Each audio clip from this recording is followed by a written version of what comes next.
Stress eating اور emotional eating کے بارے میں آپ آج کل بہت پریولنٹ ہے، کیا خیال ہے آپ کا؟ دو چیزیں ہیں اس میں. کچھ لوگ اسٹریس میں مطلب یہ ڈپریشن میں کھانا بالکل چھوڑ دیتے ہیں، وہ بھی خطرناک ہے.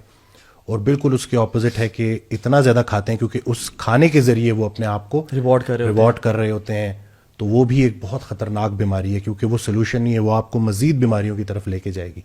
یعنی کہ اگر آپ نے صبح شام کھانے کو ہی ترجیح دے دی ہے، ویٹ بھی پٹ آن ہو جائے گا، ٹرائیگلیسرائڈز بھی بڑھ جائیں گے، ہائپر ٹینسو بھی ہو جائیں گے، اور کتنی ساری بیماریاں آپ کے لیے آنی. اور سب سے زیادہ سائیکولوجیکلی جتنا ہم زیادہ کھاتے ہیں دماغ ہمارا معاف ہو جاتا ہے، برین فاگ. یعنی کہ اگر ہم نے مینٹل ہیلتھ کو بہتر کرنا ہے تو اوور ایٹنگ کر کے ہم کیسے اپنی مینٹل ہیلتھ کو بہتر کریں. یہ میں نے ایک حدیث بھی پڑھی تھی، اب یہ صحابی کا قول ہے یا صحابی تک پہنچتے یا مرفوع ہے یا موقوف حدیث میں سے ایک ہے کہ زیادہ کھانا انسان کو کن ذہن بناتا ہے. دس از ان آل آنیسٹی. میں نے ایک چیز پریکٹس کی ابھی کچھ عرصہ پہلے ہی، تو لاہور ہم جاتے ہیں وابڈا ٹاؤن میں، تو میں نے کہا کہ میں ذرا کھائے پیے بغیر نا لے کے جاتا ہوں، دیکھتا ہوں کہ میں کتنے گھنٹے تک جا سکتا ہوں. تو مطلب پانی تھا، کھا نہیں رہا تھا میں، کیلریز نہیں لے رہا تھا، واٹر فاسٹنگ تھی. تو میں ٹریول بھی کیا، لاہور پہنچا، پیشنٹس دیکھے، تقریباً کوئی 27 گھنٹے گزر گئے، ٹھیک ہو گیا. اور اب میں بیٹھا ہوا ہوں اور مجھے ایسے عجیب و غریب قسم کے نا پازیٹیو آئیڈیاز آ رہے ہیں ویڈیوز سے ریلیٹڈ. عطا الرحمان ٹرینر ہیں، وہ سامنے بیٹھے، مجھے کہتے آپ ہنس کیوں رہے ہیں؟ میں نے کہا کہ عطا اگر میں تمہیں بتا دوں نا کہ میں کتنا زبردست محسوس کر رہا ہوں تم پریشان ہو جاؤ گے. لوگ سمجھتے ہیں کہ جیسے کھائے پیے بغیر گزارا ہوتا نہیں، ایک دفعہ پریکٹس کر کے تو دیکھو. انٹرمیٹنٹ فاسٹنگ کے ذریعے جب آپ کی انسولین لیولز نیچے آتے ہیں، کاؤنٹر ہارمونز اوپر جاتے ہیں، ایپینیفرین، نور ایپینیفرین، اسی طرح سے کورٹیسول جب ریلیز ہوتا ہے تو نیوٹرینٹ پارٹنشنگ ہوتی ہے، مطلب پراپر طریقے سے انرجی، اسٹورڈ انرجی یوٹیلائز ہو رہی ہوتی ہے. پہلے 3-4 گھنٹے ٹف ہوتے ہوں گے، 10 گھنٹے، لیکن اس کے بعد جب آپ کی باڈی بالکل اس میں چلی جاتی ہے نا، اس اسٹیٹ میں کہ جہاں پہ وہ فیٹس کو یوٹیلائز کر رہی ہوتی ہے انرجی کے لیے، ketones blood brain barrier cross کر رہے ہوتے ہیں، اسی سے انرجی مل رہی ہوتی ہے. تو ایک بڑا عجیب و غریب قسم کا ایک فیلنگ آ رہی ہوتی ہے، اور میں نے تو یہ فیل کیا. تو اسی طرح سے ایک اور صاحب تھے، وہ آئے بزرگ تھے، ان کو ہم نے بہت محدود غذا پہ ڈالا، فاسٹنگ، انٹرمیٹنٹ فاسٹنگ پہ ڈالا. تو کہتے ہیں کہ میرے محلے دار آگے مجھے کہتے ہیں کہ یہ ڈاکٹر تو تمہیں خراب کر دے گا، تم تو اتنی کم خوراک پہ سروائیو کیسے کرو گے؟ تو کہتے ہیں میں نے ان کو جواب دیا کہ صحابہ نے پیٹ پہ پتھر باندھ کے جنگیں لڑی ہیں، میں روزمرہ کا کام نہیں کر سکتا کیا؟ تو کہتے ہیں کہ وہ یقین جانے کہ ان کو میں سمجھا نہیں پا رہا تھا کہ اس کم خوراک چونکہ صحیح ہے، اس سے میں کتنا بہتر محسوس. یہ موڈ کتنے دیر بعد ایکٹیویٹ ہوتا ہے؟ آپ کہہ رہے ہیں نا یہ اٹس اے ٹرانسفارمیشن. اس میں دیکھیں نا، ڈرائی فاسٹنگ کا بتاتے ہیں کہ وہ زیادہ جلدی ہوتا ہے، واٹر فاسٹنگ میں 72 آورس سے زیادہ اس میں لگتے ہیں پراپر اس کی ایکٹیویٹی میں. وہ جو انرجی امپروو ہوتی ہے وہ تو 17-18 گھنٹے کے بعد اگر آپ انٹرمیٹنٹ فاسٹنگ کر رہے ہو تو آپ کو اس کے بینیفٹس ملنا شروع ہو جاتے ہیں. آٹوفیجی جو ہے نا، جو انٹرمیٹنٹ فاسٹنگ آٹوفیجی کے لیے ہوتی ہے، ہماری باڈی کے اندر ایک خود کار نظام ہے جس کے ذریعے باڈی اپنے آپ کو ہیل کرتی ہے. اس کی فل ایکٹیویشن کے لیے 3 days کا فاسٹ ہوتا ہے، 3 دن کا فاقہ، جو کہ ہمارے دین سے آپ کو مل جائے گا. یہ بھی آپ کو ریفرنس مل جائے گا. لیکن جو انرجی کا جو ایک ہے، جو اسپائک ہے، اس میں آپ کو اگر آپ 1 meal a day پریکٹس کرنا شروع کر دیں تو آپ دیکھ لیں گے کہ، لیکن بیلنس کا نام ہے، ایسے نہ ہو کہ پھر آپ کرتے جاؤ. میرے خیال سے کنڈیشننگ کرنی پڑتی ہے آپ کو، ایک دم سے ابرپٹلی آپ چینج نہیں کر سکتے. یعنی کہ پروسیس فوڈ سے ہٹے، پھر 2 meals کے بیچ میں گیپ لے کے آئے، پھر وہ گیپ بڑھاتے رہے، پھر 3 meal سے 2 meal پہ آئے، پھر 2 meal سے 1 meal پہ آئے. آہستہ آہستہ آپ نے اپنی باڈی کو، وہ جو اللہ نے ہمیں ہائبرڈ بنایا ہے نا، ہم گلوکوز کو بھی انرجی کے طور پہ استعمال کرتے ہیں، فیٹس کو بھی انرجی کے طور پہ استعمال کرتے ہیں. تو جب ہم کچھ نہیں کھا رہے ہوتے تو اسٹورڈ فیٹ یوٹیلائز ہو رہا ہوتا ہے، اور وہ کہاں سے ہو رہا ہوتا ہے؟ فیٹی پینکریاز، فیٹی لیور، جتنے یہ آرگنس کے اوپر جو ایک ڈرٹی فیٹ ہوتا ہے، ایک ٹاکسک فیٹ ہوتا ہے، وہ یوز ہو رہا ہوتا ہے. یعنی کہ آپ کی باڈی کے اندر ایک کلینزنگ چل رہی ہوتی ہے. اللہ تعالیٰ نے کہا کہ یہ لوگ کریں گے تو ایسے نہیں، مہینہ ایک رکھ دیتے ہیں جس میں زبردستی ان کی کچھ کلینزنگ، اور اگر نہیں رکھیں گے تو 60 روزے بھی رکھیں گے تاکہ نہ چھوڑے مزید کلینزنگ. یہ بھی میں نے حدیث پڑھی صحیح بخاری کی، جس میں آپ نے فرمایا صلی اللہ علیہ وسلم کہ اگر تم گروپ میں بیٹھے ہو نا تو 2 کھجوریں ایک ساتھ مت اٹھاؤ. صحیح بخاری کا اتھینٹک حدیث ہے. 2 کھجوریں ایک ساتھ مت اٹھاؤ جب تک تم ساتھ سے پرمیشن نہ لے لو.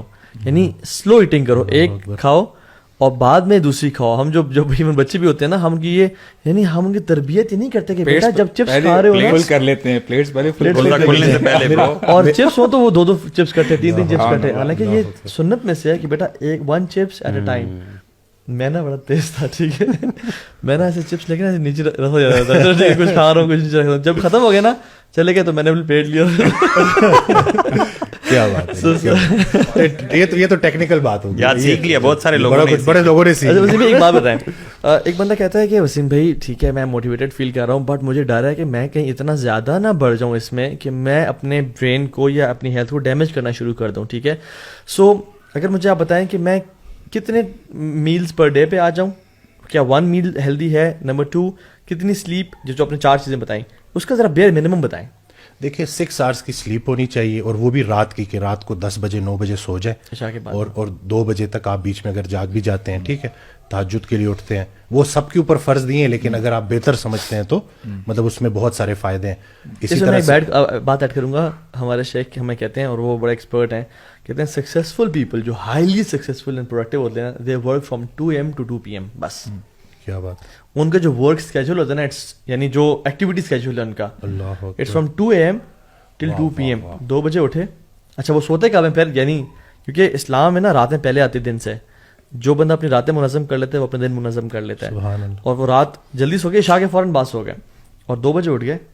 2 بجے اٹھنے کے بعد تہجد, اپنا سارا قرآن جو بھی کرنا, میڈیٹیشن, موٹیویشنل ٹیکسٹ قرآن سے پڑھا, فجر پڑھ کے کام شروع, اور جب فجر سے کام شروع کیا تو by 2 PM they are done. کتنا کوئی پروڈکٹیو ڈے ہوگا ان کا, چیک کریں گے جب تک اگلے جاگیں گے وہ آدھے سے زیادہ کام کر بھی چکے, سارا کام فنش کر کے گھر آئے, کیلولا کیا اور کھانا کھایا, اور لنچ کے بعد اراؤنڈ 3 PM کے بعد 3 till رات عشاء, گروسری, فیملی, بچوں کے ساتھ ٹائم, پارک میں walk, every thing is there. برو ایکچولی نا اب دیکھو نا, یہ بڑا آئیڈیل سچویشن آپ نے بتائی نا, لیکن جنرلی اگر آپ دیکھیں نا ہماری جو انوائرمنٹ ہے, آپ نے ظاہری بات ہے جو کام کرنا ہے وہ اکیلے اپنے ساتھ نہیں نا کام کرنا, آپ نے سپلائر سے ملنا ہے, اپنے کلائنٹ سے ملنا ہے, اپنی بات نہیں 2 بجے کون سا انویسٹر جاگا ہوگا, نہیں سیریسلی 2 بجے کون پلاٹ لینے, نہیں سیریسلی, دین واٹ برو ہم بھی سیریسلی کہہ رہے ہیں کہ آپ آپ ہماری سچویشن میں کہہ رہا ہوں, پتہ کیا کہ آپ نہ کریں 2 سے 2, اب آپ کریں فجر سے عشاء. ڈاکٹرز دیکھ لیں, کیا ڈاکٹر شام کو نہیں آتے ہیں 5 to 7 یا 5 to 9 جو بھی ان کی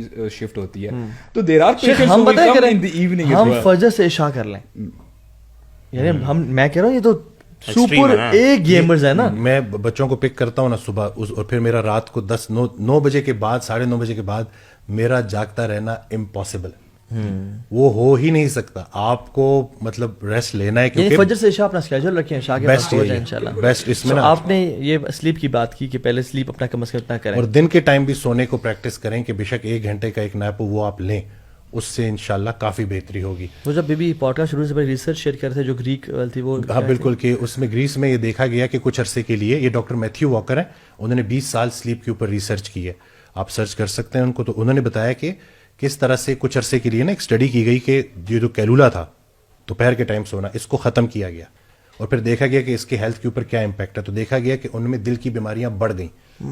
تو یہ جو رسول اللہ صلی اللہ علیہ وسلم کی لائف سے ثابت ہے کیلولا, اس کو اگر ہم پریکٹس کریں گے تو ہماری جو ہے بہت ساری چیزیں ٹھیک ہو جائیں گی. اور یہ جو ہم انسولین ریزسٹنس کی بات کرتے ہیں, اس کا صرف ڈائٹ کے ساتھ لنک نہیں ہے, اگر آپ سلیپ ڈپرائیو ہیں تو بھی آپ کے انسولین لیولز بڑھیں گے. ایک اور اسٹڈی انہوں نے شیئر کی کہ کچھ لوگوں کو سلیپ ڈپرائیو رکھا گیا فار 6 months, اس کے بعد جب ان کا HbA1c ریپیٹ کرایا گیا تو جتنے بھی نارمل تھے وہ سب پری ڈائبیٹک ہو چکے تھے یا ڈائبیٹک ہو چکے تھے.